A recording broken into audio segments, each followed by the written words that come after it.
যাদের চরিত্রের সমস্যা আছে, সেটা নারী হোক পুরুষ হোক, এদেরকে আপনি যতই ঝাঁটা আর জুতা দিয়ে পিটেন না, ওদের আক্কেল হবে না। কেন আক্কেল হবে না? ওই যে বললাম, ওদের ফ্যামিলিগত সমস্যা আছে, ফ্যামিলির শিক্ষার অভাব আছে। ফ্যামিলির শিক্ষার যদি অভাব না থাকে তাহলে এমনটা করতে না। কেন, আমি তো মিডিয়াতে ছিলাম, উই তো একটা টিকটকার, আমি তো যে একজন কি, একজন অভিনেত্রী, আমি কাজ করেছি। আমার অনেক কাজগুলো কিন্তু হচ্ছে নাটকে, নাটক করেছি অনেক কাজ। আমার নাটকগুলো চ্যানেলে কি অনেক চ্যানেলে দেওয়া হয়েছে। তো সেই তুলনায় তো আমি তার থেকে এগিয়ে। তাহলে সেই ক্ষেত্রে আমি কেন সম্মানের কথা চিন্তা করে আসলে বেশি লোভ লোভ করবো না বলে, খারাপ পথে থাকবো না বলে, তাহলে আমি কেন ফুটপাতে দোকান দিলাম? আমাকে দেখেই তো শেখা দরকার।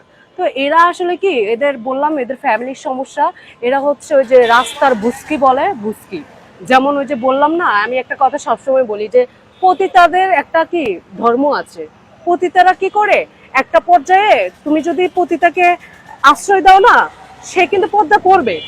কিন্তু রাস্তার বুস্কি যেগুলো, মানে ঘুরঘুর ঘুরঘুর ঘুরঘুর করে, আজকে এই পোলা, কালকে এটা, কালকে সেটা, তিরিং বিরিং ওই বুং বাং করে, ওই বুস্কি কখনো ভালো হবে না। বুস্কি বুস্কি থাকে।